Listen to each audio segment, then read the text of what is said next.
नमस्कार। स्वागत है आपका अपने YouTube चैनल स्टडी विथ आनंद में। साथियों, आज हम आपके लिए लेकर आए हैं पर्यावरण विशेषांक पार्ट 2। इसके अंतर्गत पर्यावरण एवं पारिस्थितिकी से संबंधित महत्वपूर्ण प्रश्नों को संकलित किया गया है। इसमें ऐसे प्रश्न रखे गए हैं जो पिछले वर्षों में विभिन्न प्रतियोगी परीक्षाओं में पूछे गए प्रश्न हैं और आगामी परीक्षाओं की दृष्टि से साथियों पिछले वर्ष के प्रश्न पत्र बहुत ही महत्वपूर्ण होते हैं।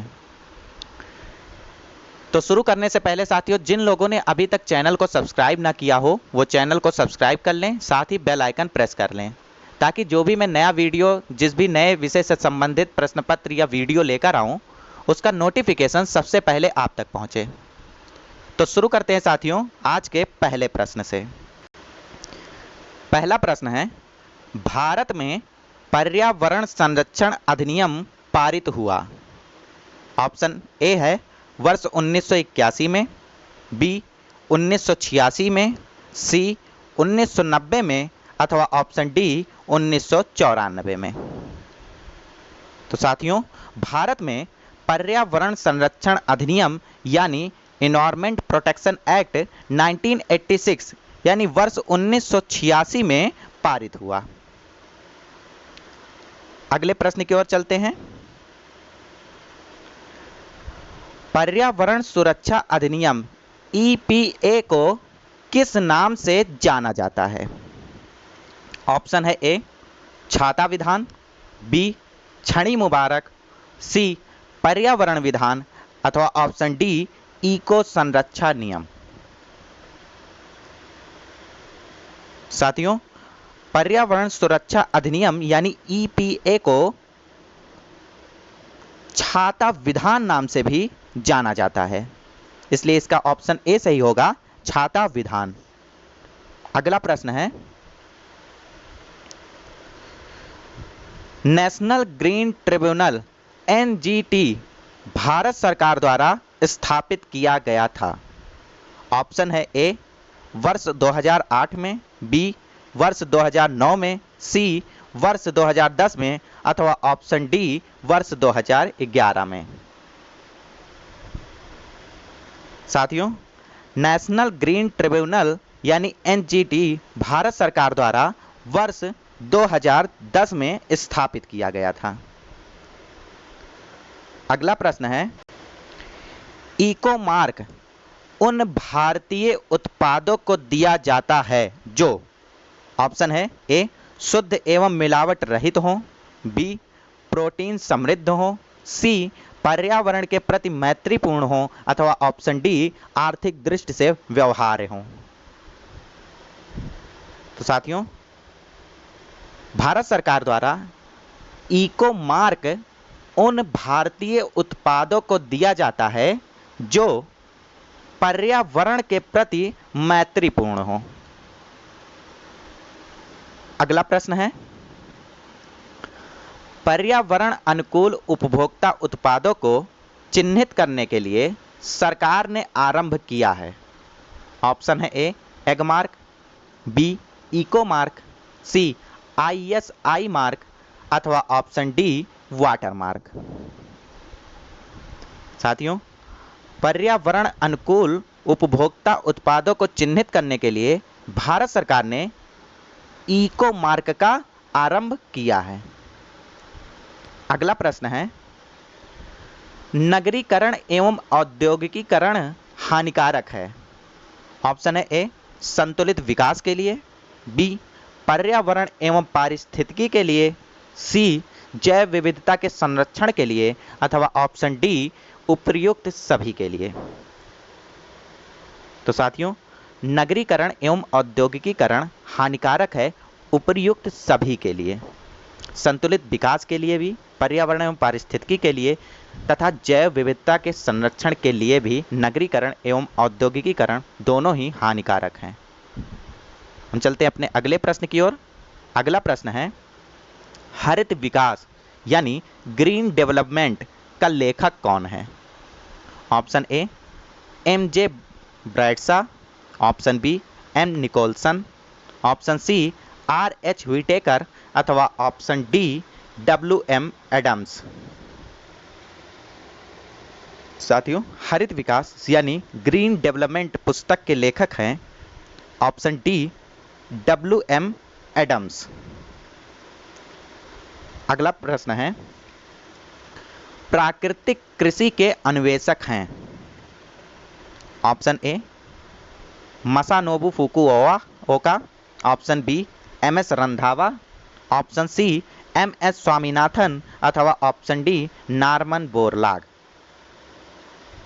साथियों, इस प्रश्न का सही उत्तर हो जाएगा ऑप्शन ए यानी मसानोबु फुकुओका।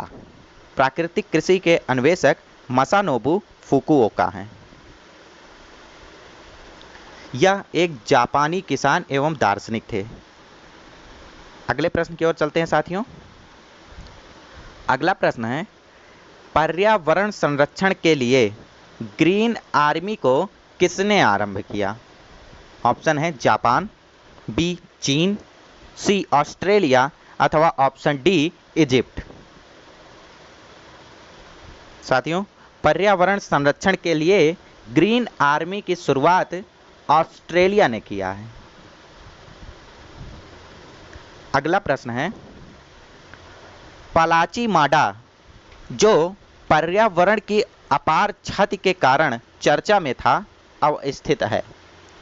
ऑप्शन है ए कर्नाटक में, बी कोंकण में, सी केरल में अथवा ऑप्शन डी तमिलनाडु में।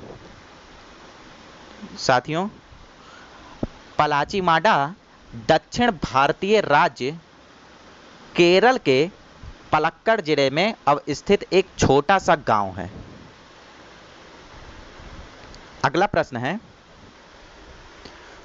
पारिस्थितिकी निम्नलिखित के बीच पारस्परिक संबंधों का अध्ययन है। ऑप्शन है ए जीव और वातावरण, बी मनुष्य और वन, सी मृदा और जल अथवा ऑप्शन डी पति और पत्नी। तो साथियों, पारिस्थितिकी जीव और वातावरण के बीच पारस्परिक संबंधों का अध्ययन है। इसका ऑप्शन ए सही होगा, जीव और वातावरण। अगला प्रश्न है, पारिस्थितिकी तंत्र की संकल्पना को प्रस्तावित किया था। ऑप्शन है ए जी टेलर ने, बी ट्रांसले ने, सी ई हंटिंगटन ने अथवा ऑप्शन डी DR स्टोडर्ट ने। साथियों, पारिस्थितिकी तंत्र की संकल्पना को ट्रांसले ने प्रस्तावित किया था, इसलिए इसका ऑप्शन बी सही है, ट्रांसले ने। अगला प्रश्न है, निम्नलिखित में से कौन पारिस्थितिकी तंत्र के विषय में सही नहीं है?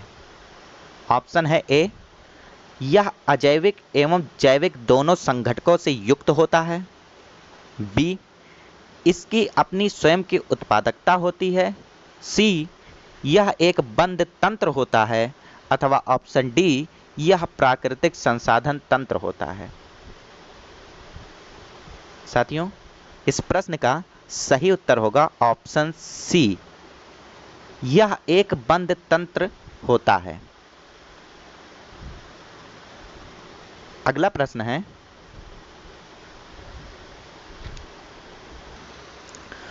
पृथ्वी का सर्वाधिक वृहद पारिस्थितिकी तंत्र निम्नलिखित में से कौन है? ऑप्शन है ए जलमंडल, बी जीवोम, सी स्थलमंडल अथवा ऑप्शन डी जैवमंडल। साथियों, पृथ्वी का सर्वाधिक वृहद पारिस्थितिकी तंत्र जैवमंडल है। अगला प्रश्न है, निम्नलिखित में से कौन सा एक कृत्रिम पारितंत्र है? ऑप्शन ए तालाब, बी खेत, सी वन अथवा ऑप्शन डी इनमें से कोई नहीं। साथियों, वन, तालाब तथा झील प्राकृतिक पारितंत्र के अंतर्गत आते हैं, जबकि खेत एवं बगीचा मानव निर्मित कृत्रिम पारितंत्र के अंतर्गत आते हैं। इसलिए इस प्रश्न का ऑप्शन बी सही होगा, खेत। साथियों, अगले प्रश्न की ओर चलते हैं। अगला प्रश्न है, निम्नलिखित में से कौन सा एक पारिस्थितिकी तंत्र पृथ्वी के सर्वाधिक क्षेत्र पर फैला हुआ है? ऑप्शन है ए मरुस्थली, बी घास के मैदान, सी पर्वतीय, अथवा ऑप्शन डी सामुद्रिक। साथियों, निम्नलिखित में सामुद्रिक पारिस्थितिकी तंत्र पृथ्वी के सर्वाधिक क्षेत्र पर फैला हुआ है।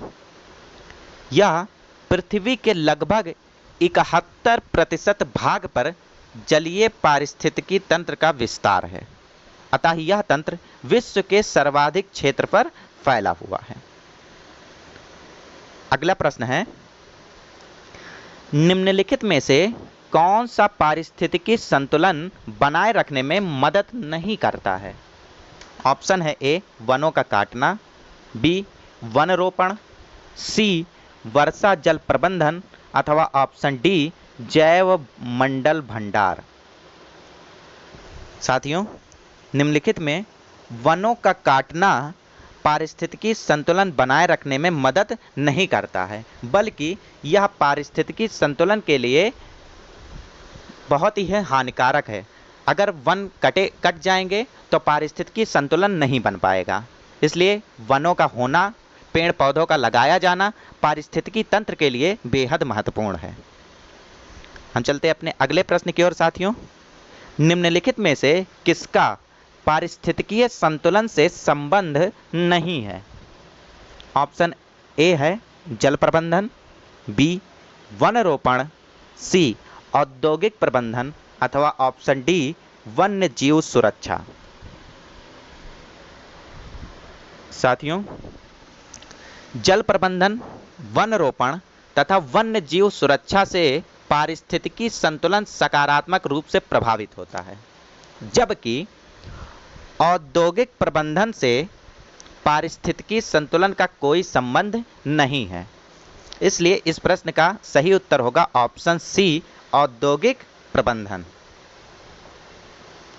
अगला प्रश्न है, किसी निश्चित क्षेत्र में प्राणियों की संख्या की सीमा जिसे पर्यावरण समर्थन कर सकता है कहलाती है? ऑप्शन है ए जनसंख्या, बी वहन क्षमता, सी संख्या या जैव द्रव्यमान, अथवा ऑप्शन डी इनमें से कोई नहीं। साथियों, इस प्रश्न का सही उत्तर होगा ऑप्शन बी वहन क्षमता। अगला प्रश्न है, इनमें से कौन खाद्य श्रृंखला का निर्माण करता है? ऑप्शन है ए घास गेहूं आम, बी घास बकरा आदमी, ऑप्शन सी बकरा कौवा हाथी, अथवा ऑप्शन डी घास मछली बकरा। साथियों, इनमें से घास, बकरा व आदमी खाद्य श्रृंखला का निर्माण करता है।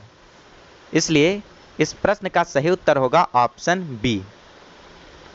साथियों, घास, बकरा और आदमी ये तीनों ही प्राथमिक उत्पादक हैं और प्राथमिक उपभोक्ता के अंतर्गत आते हैं। थोड़ा सा इसमें संशोधन है। साथियों, घास जो है यह प्राथमिक उत्पादक के अंतर्गत आता है, जबकि बकरा प्राथमिक उपभोक्ता है और आदमी द्वितीय उपभोक्ता के अंतर्गत आता है। तो चलते हैं साथियों अगले प्रश्न की ओर। अगला प्रश्न है, निम्नलिखित में से पारिस्थितिकी तंत्र का कौन सा एक जीवीय संघटक नहीं है? ऑप्शन ए है वायु, बी वनस्पति, सी जीवाणु, अथवा ऑप्शन डी जानवर। साथियों, निम्नलिखित में वायु पारिस्थितिकी तंत्र का एक जीवीय संघटक नहीं है। अगला प्रश्न है, प्रथम पोषक स्तर के अंतर्गत आते हैं।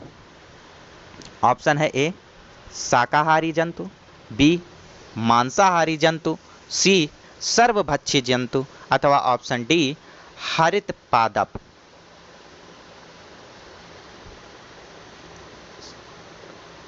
साथियों, इस प्रश्न का सही उत्तर है ऑप्शन डी हरित पादप। हरित पादप प्रथम पोषक स्तर के अंतर्गत आते हैं।